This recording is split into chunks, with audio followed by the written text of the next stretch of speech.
histoire qui s'intitule Le cannibale. Dans les temps anciens, dans notre tribu, vivaient un homme et sa femme sur l'île de Vao. Un jour, le mari dit à sa femme d'aller à la grande terre de chercher la nourriture. Quand le mari traversait la mer pour venir à la grande terre, et sa femme restait à l'îlot. Quand il arrivait à la grande terre, il commençait à marcher pour aller au jardin.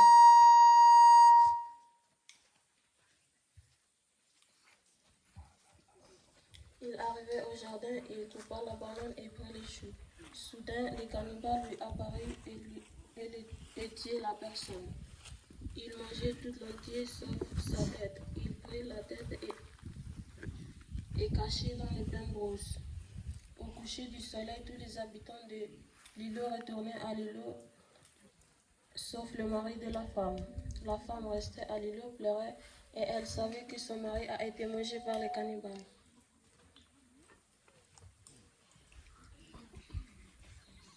Quand elle restait pleurer et parlait, tout à coup, le Rambalève lui apparaît et lui dit: Demain tu iras à la grande terre à côté de ton Demain tu iras à la grande terre à côté de ton jardin d'igname, tu verras quelque chose bien enveloppé et déposé sur le tronc de manguier. Le lendemain, la femme traversait et venait à la grande terre. Elle partit au jardin, elle voyait la tête de son mari enveloppée et déposée sur le tronc de manguier. Elle prit la tête de son mari, retournait à l'îlot, et elle alla l'enterrer. Mon histoire se termine là. Merci pour votre attention. Bravo, Trachia. Trachia, il y a encore une semaine, elle était avec son cahier quand elle est venue me dire son compte à la salle des profs. En public, elle ne voulait pas dire son compte. Alors, il n'y a que Malena qui est là aujourd'hui. Vous voyez, il y a toujours Malena qui a essayé Aujourd'hui, elle a décidé de prendre la baie. Vous voyez, il faut y aller. Si vous hésitez, vous n'allez jamais y arriver. Bonjour tout le monde, bonjour mesdames et messieurs. Moi je vous raconte une légende qui se passe sur les deux rochers de Vounard. Il était une fois sur l'île Vao, deux rochers positionnés exactement sur le récif de Vounard. Sur cette plage, les enfants venaient souvent grimper sur les deux rochers pour sauter dans la mer à marée haute. Un jour, le rocher mâle dit au rocher femelle: Nous courons vélé. Joins-toi à moi et mangeons tous ces routes natales. Quoi? Que veux-tu dire, espèce de cannibale? Tu viens de signer notre divorce. Disparaître, hors de ma vue. Alors, le rocher mâle prit la direction de l'îlot Tolam, mais alla se poser sur le récif de Malam. Mais le rocher femelle lui cria: Je te vois toujours hors de ma vue. Le rocher fit un arc de cercle et alla se positionner sur la petite pointe de Viavor. Je te vois toujours, monstre minéral, hors de ma vue. Finalement, le rocher mâle continua son chemin et alla se percher sur le récif de Lambeau. Ne le voyant plus, le rocher femelle lui dit: C'est bien, bon débarras, cela me fera de vacances, loin des yeux, loin du cœur. C'est ainsi qu'un gros rocher est positionné encore aujourd'hui sur le récif de Lambeau. Voilà la fin de mon histoire. Merci pour votre attention.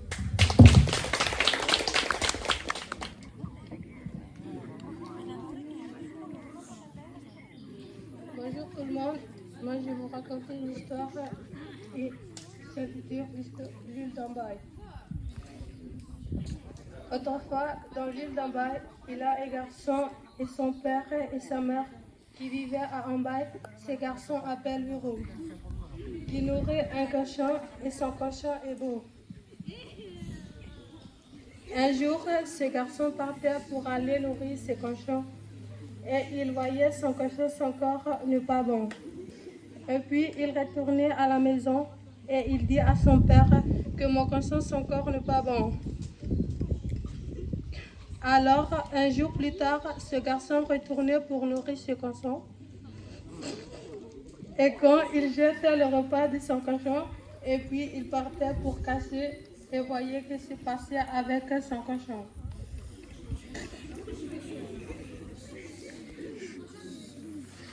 Tout de suite, il voyait un garçon qui vient, le cochon courit, et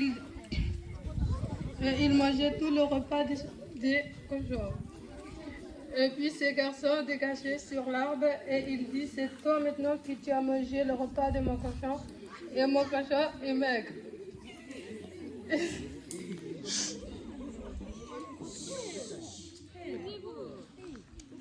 Et ce garçon, il répondit oui.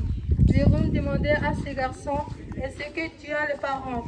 Et il dit non. Et puis Jérôme disait de suivre pour aller dans sa maison. Et ce garçon suivait dans sa maison. Et Jérôme ferme dans la maison. Et Jérôme vient et rester dehors et attendre sa mère et son père pour venir et dire. Quand ses parents arrivent, il dit, vous voyez ce qui se passe à mon cochon? C'est qu'un garçon qui mangeait son repas. Et puis son père lui dit que parce que tu n'as pas un frère, et ce sera ton frère. Ils sont restés avec leurs parents jusqu'à ce qu'ils sont grandis. Et puis son père lui dit de couper deux pirons pour vous. De Jérôme, son piron est friabert et Bilard pour lui le bon blanc. Et quand leurs parents terminent de couper leur piron, il dit à Jérôme, c'est toi qui vas le premier parce que ton piron est friabert. Et Bilard va te suivre derrière avec la nourriture. Alors quand les deux sont au milieu, ils sont tous mangés, Jérôme arrive le premier et Bilard le dernier. Ils sont faits tous les jours. Quand les deux retournaient à la maison et leur mère a demandé à Bilard qui arrive le premier et il dit Jérôme.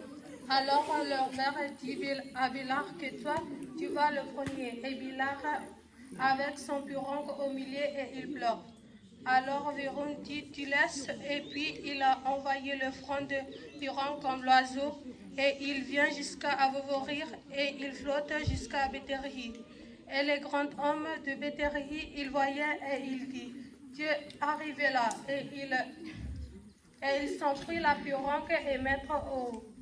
Et ils diront de suivre jusqu'à Anassara et il frappe sur le tam-tam et les autres arrivent et il dit je trouve un enfant et il va venir mon enfant parce que je n'ai pas des enfants. Et il s'appelle Bureau. Mon histoire s'est terminée. Merci pour votre attention. Mais je veux raconter une histoire qui se passe autrefois sur l'île de Tana. Dans les temps anciens, sur l'île de Tana vivait la grand-mère avec deux garçons. Et aussi vivait un diable qui s'appelait Saramas. Mais Saramas a mangé tous les gens de Tana. Un jour, la grand-mère prépara deux arcs pour les deux garçons et partit au bord de la mer et alluma le feu. Soudain, le diable aperçoit le feu et est parti voir la grand-mère. Et la grand-mère appela les deux garçons et les deux garçons tua le diable et appela aussi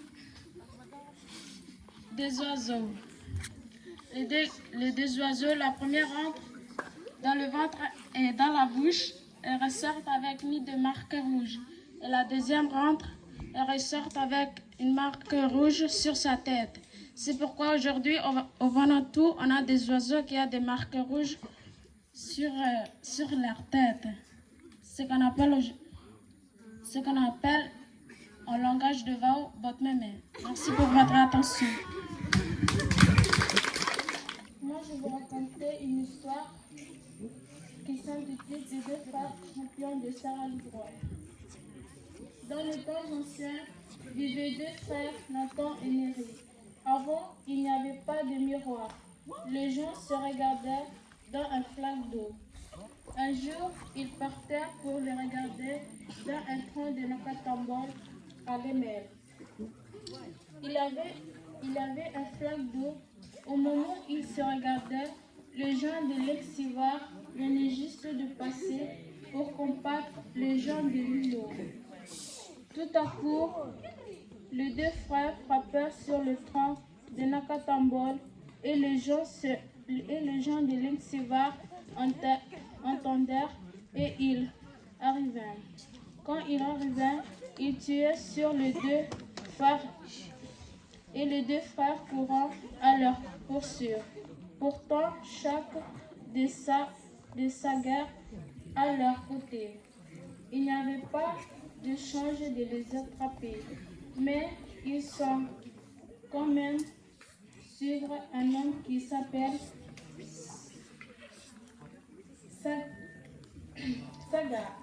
Tous ont disparu et leur a tué à Pana.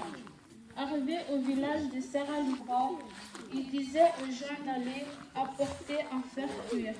Quand le repas est prêt, il leur demanda un petit peu à manger et il revient à Saga. Finalement, ils sont morts et les gens enterrent ensemble. Merci pour votre attention. Merci Teresa. Bonjour tout le monde, moi je vais vous présenter mon histoire légende. Dans les temps anciens, il y avait une fille de Béthérie, elle s'appelait Rita. Son père et sa mère l'envoyèrent aux gens de la brousse qui vivent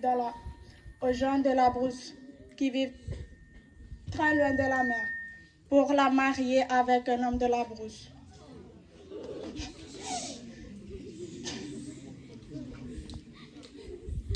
Mais les gens de la brousse complotaient au point un plan pour manger la jeune fille. Un autre homme de la brousse dit à sa femme qu'ils vont préparer les feuilles de bananier, des ignames, de taro, du bois, de coco et d'autres légumes pour manger la jeune fille.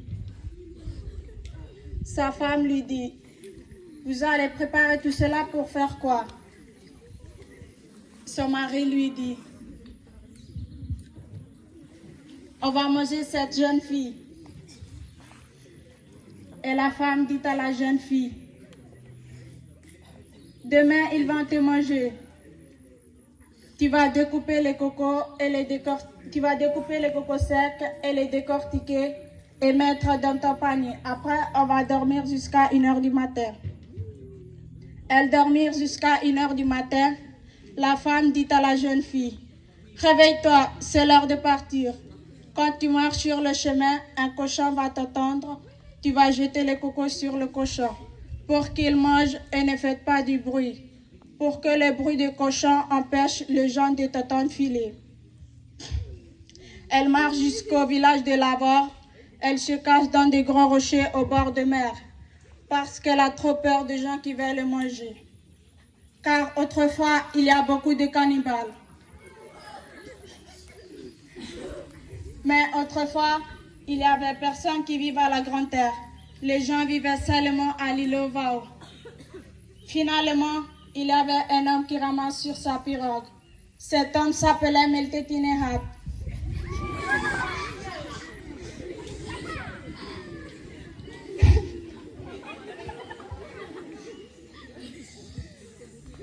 La jeune fille appela cet homme avec son tissu et l'homme aperçoit la jeune fille dans des gros rochers. L'homme ramena la fille à sa famille en Béthérie. Ce conte est une histoire vraie, car Meltetinehat est le arrière-grand-père de M. Patrick Rory. Mon histoire se termine là. Merci pour votre attention. On est déjà passé pour raconter les légendes. Comme M. Patrick avait dit, c'est pas facile de se mettre devant et puis s'exprimer en français. Bravo pour ceux qui ont déjà passé. Merci. Donc, moi, je vais vous raconter une histoire. Okay? Une histoire, peut-être une légende. Okay? je ne sais pas si c'est vrai ou c'est pas vrai, mais je vais vous raconter. Pourquoi? Parce que c'est ma mère qui m'a raconté. Et c'est ma grand-mère qui a raconté à ma mère, et puis ma mère m'a raconté. C'était une fois, non loin d'ici. Non loin d'ici. C'est-à-dire, là où on reste, non loin d'ici, peut-être par là ou peut-être par ici, vivait un homme et sa femme. Mais cet homme et sa femme vivaient à côté d'une rivière. Pas vraiment une rivière, mais on appelle un cric, c'est ça. Et puis, ils vivaient vous savez, autrefois, on vivait de la pêche, on vivait de la chasse, et on vivait, bien sûr, de ce qu'on cultivait. Et un jour, la femme demanda à son mari, elle a dit, hey, toi tu restes à la maison. Moi, je vais aller faire la pêche. Mais il va aller faire la pêche dans la rivière. Et son mari allait au jardin. Et puis sa femme allait faire la pêche. Au bord de la rivière. Hein. Il suivait la rivière. Il ramassait des coquillages. Il coupait des poissons. Des crevettes. Même des murènes. Ramenait à la maison. Et arrivé le soir, son mari lui a dit, hey, t'as fait une bonne pêche. Hein? Et puis il a félicité sa femme. Félicitations pour la pêche. Et puis ils ont fait cuire, puis ils ont mangé. Et le lendemain, toute la semaine, sa femme fait que faire la pêche. Mais il revient toujours avec des poissons. Maintenant, pas de coquillage, c'est du poisson. Mais je vais vous dire que la femme n'était pas seule à faire la pêche à la rivière. Quand son mari était au champ, la femme faisait la pêche avec un autre homme. C'est pour cela que la femme ramenait toujours du poisson. Et un jour, son mari lui dit, hey, est-ce que c'est toi vraiment qui fais la pêche? Et puis sa femme l'a dit, oui, c'est moi qui ai fait la pêche. Mais sauf qu'il n'a pas remarqué que son mari a regardé le poisson qu'il a attrapé. C'est pas des couteaux, mais c'est des flèches qui attrapaient des poissons. Donc, le lendemain, il a dit à sa femme, toi tu retournes faire la pêche, moi je vais aller au champ. Mais il a menti à sa femme. Et quand sa femme allait faire la pêche, lui, il descendait avec sa femme, il s'est caché et puis il regardait ce que sa femme faisait. Mais quand sa femme descendait pour la rivière, l'autre mari descendait avec son arc et sa flèche. Et il commençait à faire la pêche. Quand ils ont terminé à faire la pêche, le mari retournait à la maison, il attend sa femme. Et il a fait un demi-tour. Quand sa femme retournait à la maison, lui, il redescendait au bord de la rivière et il a tué l'autre homme. Et il l'a jeté sur la rivière. Et puis, il rentrait à la maison, il a dit à sa femme, ton poisson est sur la rivière, je vais aller le manger. Et qu'est-ce que fait la femme? La femme pleurait. Et la femme descendait vers la rivière. Il plongeait dans la rivière, il est devenu une murène et il alla manger l'homme qui était sur la rivière, mort sur la rivière. Voilà. C'est ainsi que se termine mon histoire. Je ne sais pas si c'est une histoire vraie. Oui, M. Horatio, il va dire. Pourquoi? Parce que j'étais une fois là-bas et ma mère m'avait dit cette histoire. Pourquoi? Parce qu'il faut que je fais attention parce que c'est un lieu un peu sacré, il faut respecter. Voilà. C'est pour cela que quand j'arrive ici à l'installation, il faut que je m'arrête un petit peu, pas crier, parce que les esprits sont toujours là. Merci. Bonjour tout le monde, moi je vais raconter l'histoire en langage. Je vais raconter l'histoire en langage. L'historien aime yourself. One papa aime ponem tout pikinini, tout la prata. Papa mon maman. Tout la ponem tout pikinini, Robabe na sori keru. Na sori garong lolor mo berberere na lolor mo berberere. Amu betiram rosi sire. No maur mo ban. Betiram mo nat. Tehina beri lolon mo berana won tongan. Be betiram la mo nat ne. Mo sisire na hale bala les gens garong lorang mo sisire na hale mo blambaranga te. Ne northwest molecular ramto parangarong ini namba tanial barang. Barang na tanat. Every 10 months lo malakula liko lista koya. Namba na bilang barangarong ini. So na seri korong ini muda mo bilang barangarong ini. Ale muyuk tanan munat kele. Muda. Muyuk tinan munat musira na halat.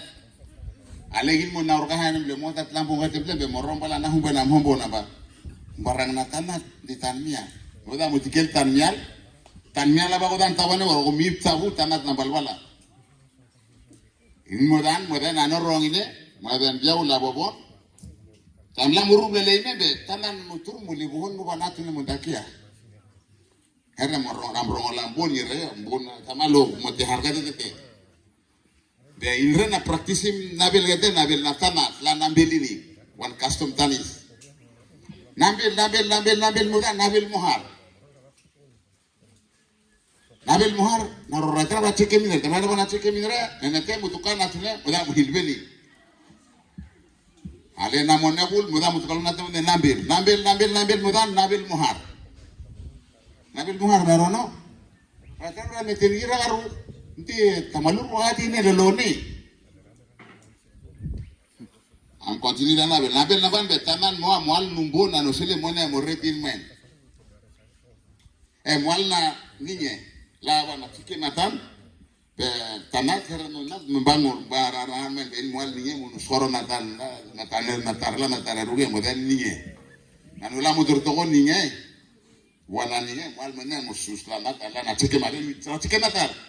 De tamalor wate moral ne lolone tamnam chike matar be no high blow every man is se makno mo hera tanan mode ale tanan muda mutukate hinemle toga nomle mone rom turbo sagamle ha tamalo lalolon mo beremle mone ndretinan mutukare name nam turbo sagamle nabil muda nabil muhar kele nabil muhar bosta nabil astrim kele nabil ratara te bunbuni dire Arong bunyi reharat igira rambun dengan buna kamalu hangat di lelone kanan mual lumbun musara kele ini nembe natune ale bos membunih na surik na malam membunih tanah la lelone membunih tanah membunih na surik beno na surik mo te tanah pola mo nembe bunyi der make tanah suro arono mo mahuro nabil mudan be naute karana numle tamat nakan le na rohona ba ini nakan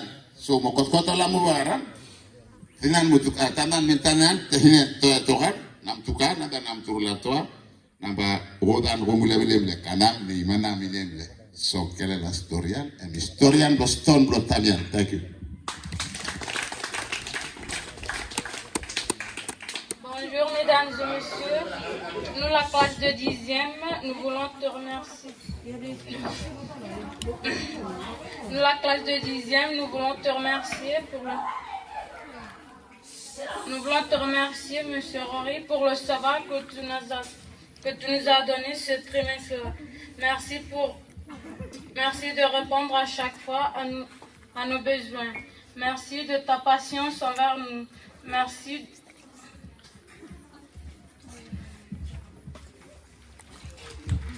Nous te souhaitons une bonne continuation pour tous tes projets. Bonnes vacances.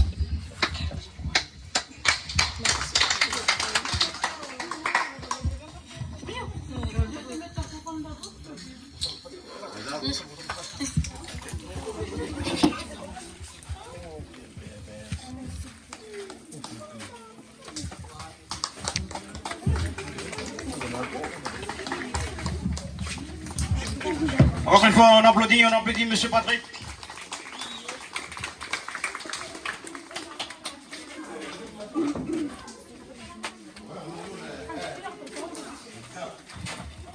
Tout le monde, venez serrer la main à Monsieur Patrick. Je demande à tout le monde, tous les élèves, venez serrer la main à Monsieur Patrick. Monsieur Patrick. Monsieur, retourne à la relève. Allez serrer la main à Monsieur Patrick.